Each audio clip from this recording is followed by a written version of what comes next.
Hello, welcome. My name is Ashley Deadwyler-Jones, and I'm here with my amazing co-host, Miss Andrea Evans, and we are here spotlighting and highlighting HBCU excellence. Today, we have the opportunity to chat with Miss Ebony Thomas, who is also one of our Spelman sisters. And Ebony, talk to us today about who you are, what you're doing, and what led your steps to Spelman. Absolutely. I am Ebony Thomas. I currently am in management consulting for Booz Allen Hamilton, which is a top 5 consulting firm, global consulting firm. I specialize in strategic planning, change management, business process redesign, and org design. For me, Spelman was something that I wanted ever since I was 10 years old. If I'm being wholly transparent, it had everything to do with the different worlds, which was films on Spelman's campus, but it was an opportunity to really understand what HBCUs were. And so from there, I set my sights on Spelman. My mother made me apply to 5 schools, but I knew there was only one for me. So good thing I got in, because I'd have been a very sad little girl. Well, I'm glad you got in, but I'm glad you accepted, and you are our Spelman sister. So sounds like you had quite a few schools to choose from out of those 5.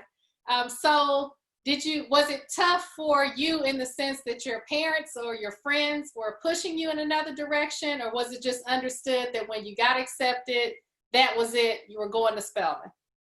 When I got accepted, that was it. I was going to Spelman. And my parents, I'm so thankful. I tell them all the time, thank you so much for the opportunity. It continues to be a great decision. I like to say it was the best choice. My first choice was my best choice. I see how the network has been impactful even to this day. So definitely there was no push to go anywhere else. I think as an only child, my parents were just happy that I was happy about my choice. And so they supported it, and I'm glad I was able to make it there. Talk to us about your experience while you were at Spelman. I mean, it's one thing to see a different world and you see how cool Dwayne Wayne and Lisa Bonet, how they were on campus. It's a different experience. It's not real TV life. But for you, what was it like for you at Spelman while you were there? What did you major in? Did you know what you wanted to do when you started? And talk to us about that journey for you. Absolutely. I got there as a freshman. I was just excited to be in Atlanta. In terms of major, I had no idea. I think I started off undecided my first semester. Second semester, I switched to psychology. And then I started talking to some of my mentors really about, what would be successful upon graduation. And that's kind of where I shifted into economics. So I was an economics major with a minor in organizational management. And I had my sights set on business from there on out. And so I started my career in finance. And so Spelman was very instrumental in me landing my first job, their career services group.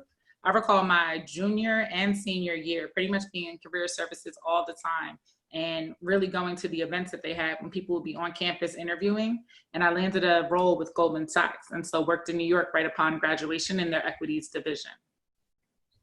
So tell us more about that experience, because on the outside looking in, I have heard horror stories about economics and finance and working at these big Fortune 100 corporations, and you did it, and you're doing it, and you are truly a boss, like literally a boss in your profession. And so how did Spelman prepare you for that experience to be the boss that you are today? Absolutely. When people talk about economics, anyone who was an economics major remembers some of our great professors. There was Dr. Stone, Dr. Hornsby, Dr. Elu. Dr. Stone was super cool, and the rest were too, but they were tough. They were definitely tough on you and wanted to make sure that you understood all of the principles that they were teaching so that on the other end of graduation, you could take that out into the world. And I think it was not only just the concepts, but it was how do you be a leader in the fields, right? How do you stand out in the field? So I appreciated that aspect of what I learned from them. The other thing that I'll say is that Spelman's a liberal arts school. We were limited in terms of the number of classes that we had, but we weren't limited in terms of exposure. And so as an econ major, I was able to couple a lot of my classes or my curriculum with some of the classes that were offered across the street at Morehouse. And so I took business law over there, accounting over there. So that was able to allow me to tailor my curriculum to something that would work for me when I graduated, if that makes sense.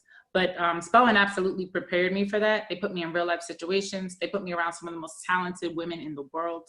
I'm just amazed when I look at what my sisters are doing now. So I'm not in this alone. Everyone that I graduated with, those who came before me, those that are coming after me, I'm just always impressed by what Spelman and women are doing in the world today. Goldman Sachs Equities Division. Wow. So having Spelman on your resume helped. But, absolutely. Right. But were there other things and other steps that you took along the way, internships, you know, other connections, like that just doesn't happen for everybody every day. So what did you do to get that spot that you got at Goldman? Absolutely. There are a couple of things that I remember about my process in getting to Goldman Sachs. One, networking is extremely important, as is follow-up. It's one thing to meet someone and get their card. It's a totally different thing to get their card and follow up every couple of weeks. And so after meeting people on campus at Goldman Sachs, and I went very early before I would actually be looking for a role, a full-time role. But I kept in touch with those people over the year. I would ask questions about the market. I would ask what they were reading. I would continue to show interest over that year. So by the time I got to senior year, I already had 3 or 4 people that I had built a relationship with over that year. And so when it came down to them choosing their list for interviews, I was on it. And I will forever be thankful for that, but I was on it. And so, you know, getting to Goldman Sachs, when I got there, it was just also great that I had so many Spelman and Spelman sisters and Morehouse brothers who were already there, who could show me the ropes, tell me about the challenges that I might face, and really hold my hand to make sure that I didn't get into any situations that I couldn't get out of. I love that because, as you know, Ebony, community is key. And it sounds like you valued your community at Spelman and beyond, you know, in your personal life as well as your professional life. And if you had to go back to Spelman and you think about that experience that you had and what you felt as you walked through the beautiful gates of the campus, what is your most memorable college experience if you had to choose just one? I know it's tough, but just maybe the one that stands out and has made the most impression on you. Honestly, this might be corny, but mornings in the cafeteria where you get to speak and meet and really bond with your sisters. I would never take that for granted, where you have so many Black women in one area. It's one thing for us to be in convocation where we've got an agenda. It's another thing for us to be in class where we've got an agenda. But just hopping around and just talking to people and getting to know folks, that's where I felt like I built my biggest network outside of my core group of friends. It was really just having those conversations in informal areas, you know, upper Manly, lower Manly, just having conversations with people and building friendships that didn't necessarily form in the dorm or anything like that, or in the classroom. Awesome. I do remember those times very well. And we had to come to the cafeteria, you know, very appropriate. I do know that, you know, we could not come in our house shoes and Oh no. we had to level up all the time. So Ebony, you said that you transitioned from Goldman Sachs to Booz Allen Hamilton, both excellent firms, top tier firms. Thank you. Yeah, in that transition was your HBCU network, you know, important in terms of kind of mentoring you through that process. Talk to me about that transition, who helped you get there, and what it's like now being at Booz Allen Hamilton. Absolutely. I think my HBCU network has always played a key part in everything. And so I was at Goldman Sachs. I left and went to Fannie Mae working in their capital markets division. I had always known that I wanted to go back into, or to get my graduate degree in business. So I went and got my MBA with a concentration in finance and investment management, and totally wanted to go out and do private wealth management after graduation. The financial markets collapsed, and now I'm a consultant. So I had to think about what industry would be just as lucrative, just as challenging, and allow me to leverage my analytical and client relationship management skills. Reaching out to my network, I was able to get in touch with someone who put me in touch with a recruiter at Booz Allen. And that's kind of what facilitated my transition into the consulting industry. I've been there now for 10 years. I think that the HBCU connection, again, has allowed me, because I saw how important it was to have that network, I've grown to now become the chair of our African American Forum at Booz Allen. And it just shows that that community and that connection to people that look like you is important. It's not the only important connection. You need mentors and sponsors of all different backgrounds and colors, but it's definitely a grounding place. And I feel like I've been able to leverage my HBCU background and experience to kind of bring that into the corporate world to make sure that people also have that type of community when they're in such a big place and may not see or understand how we fit in. Well, good for you, Ebony, and way to pay it forward and make a difference. That's so impressive, and I'm so proud of you as your older Spelman sister. Thank you. And so you pay it forward at your job. And so we have a lot of young students watching this interview today who are trying to choose a career. And the studies show that STEM is everything, right? You know, if you have a STEM degree, that's the way to go. But you got to know how to deal with money too, and economics and investments. And so when you think of finance and those students that want to be in your shoes, because it sounds like you had to pivot along the way, can you give those students some career advice and maybe some core classes they should take, or some things that as you get ready to interview them, things that you would think would stand out to make an impression on you so that you'll hire them? Absolutely. One, STEM is not going away. And so anything that you can do to align yourself to a STEM capability, the better. Even if it's not the only thing that you're doing, most firms are going to appreciate the fact that you understand those concepts. In terms of what recruiters are looking for or classes that you can take, there are things like money and banking that you can take at Spelman, any of the economics platform. But think about some of the real life classes too, like your finances, your real estate, commercial real estate. Those are all things that will help you going forward. When you think about how to appeal to firms or hiring managers, really make sure that you're conveying your story and what you want to do. So regardless of what you're aspiring to be, ensure that that comes through on your resume and that you're telling a complete story. One thing that is difficult, and I am a hiring manager, is when I've seen people jump around and not necessarily tie what it is that they do to what they're applying for. So if you're interested in A, make sure you're doing things that can be reflected in your resume that lead you to A, if that makes sense. So Ebony, you are this high-level executive helping people change management, Department of Defense. I mean, just doing a lot of big things. And I'm, again, very proud of you and excited for all that you're doing. But you have fun and you kick back and you have, you know, you're a very good chef, if I can show pictures. Talk to me about that. You know, we're all in this COVID-19 space. Some of us are, you know, trying to find ourselves and do new things. How did you find this love for cooking, and how did you discover that, and how did you get it to the level that you are now? Because if I'm correct, I don't think you went to culinary school. You got your MBA, but not. So it's kind of funny. I grew up cooking with my mom, my grandma, all of that. So like I've always loved to cook. We always cook. My mom and I are in the kitchen all the time. And then my grandfather was actually a professional photographer. So I think that's why my pictures might look, you know, a little okay, you know.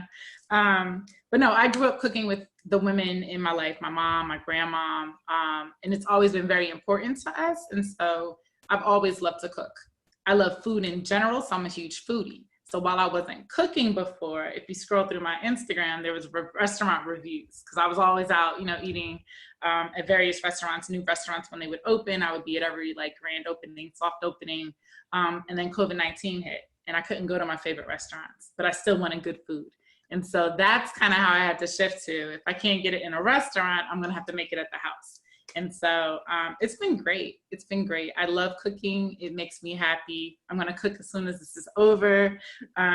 It does. It brings me a lot of joy. And you know, since I miss going out to restaurants and hanging with friends, it's good that I'm able to do it this way and be able to share on Instagram so that people can see it that way. Well, let me interject. I just want to know, what are you cooking tonight? I mean, I'll be looking on it. What are you planning to cook tonight? Just curious. So it's probably not the fanciest of meals, but I just have a craving for fried shrimp and catfish. So fried shrimp and catfish. Hey, that sounds good. And if you hear something right now, that's my stomach growling.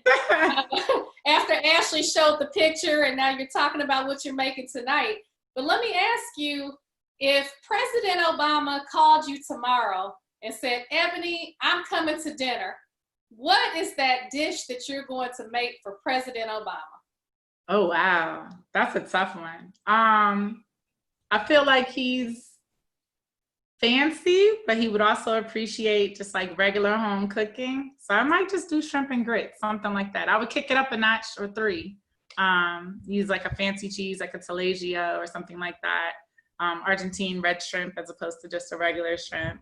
Cornmeal grits or something like that. But yeah, I would make it something that would be appealing and kind of comfort food as opposed to going over the top fancy. Well, now, Ebony, everyone wants to follow you on Instagram. What you're doing, how you're doing it. If you can, please let us know where we can find you personally for fun on Instagram and professionally to follow you. Give us a little bit more of your information. Share it with them. Absolutely. So my name is a little interesting. My little Spelman sister actually gave me this name when I was a junior at Spelman. She calls me Ebostopoulos. So it's EBOSTOPOLOUS. So shout out to Sharika Newton, class of 2002, who gave me that name. And then I'm on LinkedIn, Ebony D Thomas. You can find me there. So yeah, that's me. So Ebony, why did she give you that name and what does it mean exactly? I have no idea. She's from Brooklyn and she's a firecracker and just a ball of fun. And one day she came outside and was like, Ebostopoulos, and I've let it stick with me ever since. So. Well, I love that name. I love that name. And Ebony, we thank you so much for spending time with us, time away from the kitchen, doing all your fun things and outside, taking off your executive collar to spend some time with us today and sharing all this knowledge with the folks who are viewing. So thanks again. We appreciate you. And if there's anything, any words of wisdom that you want to share with us before we sign off, please do. We'd love to hear from you. Yeah, for all of the students, I can't express enough how important networking is and maintaining relationships. Don't feel like you'll ever be bugging a Spelman sister. We are here for you. We want to support you. And so if you have questions, ask them. If you want to follow up for advice, don't hesitate to do that. That's what we're here for. And we're very, very passionate about lifting our sisters up. So make sure you reach out, not just one time, but if you need to, continue that to cultivate the relationship. Well, thank you again, Ebony. And we are so happy to have you as part of our network. We're going to be following you as you take over the world in the financial industry as well as the kitchen. So when you're ready to monetize all that food and start sending some to Maryland, you got one customer right here. So I'll be waiting on my shrimp and grits. And Ashley and I are so happy to highlight you today on HBCU Highlights. You exude excellence. You are a true example, a true class act, and a true Spelman woman. So thank you so much for joining us today. Thank you to them both for the opportunity. I appreciate it.